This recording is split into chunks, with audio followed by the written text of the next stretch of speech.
Joining me now is Richard Partington from the Rochdale Observer to sift through some of the stories closest to you in Greater Manchester, including that about Ricky Hatton. Fantastic news, Richard. It's fantastic news, very exciting. As you just said, he's Britain's best loved fighter.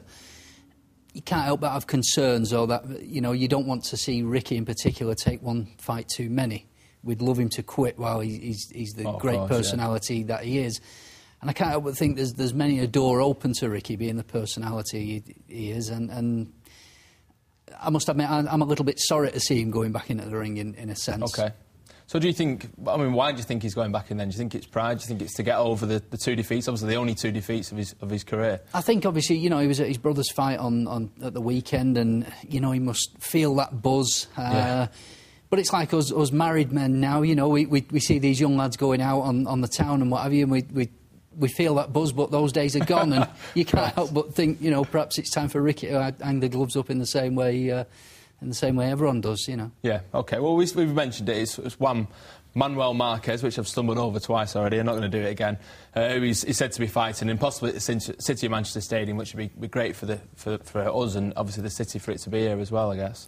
Yeah, If it pans out that this is Ricky's last fight and he goes out with a big win, and that would be the ideal way to bow out. I really hope for the great champion that he's been and the great ambassador for Manchester that he's been, that's what happens. Yeah. OK, we'll move on to Rochdale Football Club. It's obviously a team close to your heart and close to the paper's heart as well, but perhaps it's not been going as well as it could have done in recent weeks. Still riding high in League Two. They are still punching above the weight. They've lost the last couple of home games. They've gone out of the FA Cup in the last couple of weeks. They've got the results there of the last 5 games. Look at that Bournemouth result away from home. That was fantastic. Yeah. Top of the league, of course. And feeling top of the world after that. And then there's been a couple of hiccups along the way. And this week, there's injuries to contend with.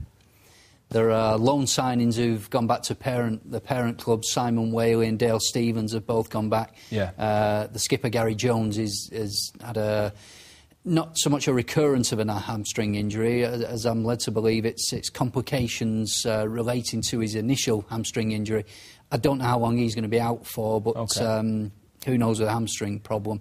And there's other players as well sidelined. I know on Monday they trained with, I think, 14 outfield players, including Kieran Toner, who's a good few weeks away from returning, and Nathan Stanton, who's suspended for the weekend. So it's very much a threadbare squad for Keith Hill at the minute. Yeah, and it's a problem that's also facing Stockport County, I believe, quickly. We're running out of time, unfortunately, but they've only got, 2 fit defenders for the weekend? Paul Huntington's gone back after his loan spell, and injuries as well to, I've got it written down, Johnny Mullins and Gianluca Haven as well. Yeah, he's scratching around, really, for a side at the minute.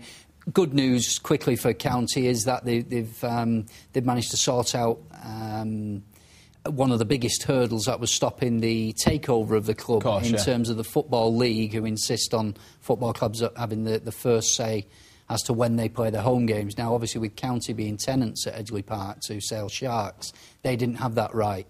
But Sharks and County have sat down and come to some agreement, and the door may well now be open for a quick takeover.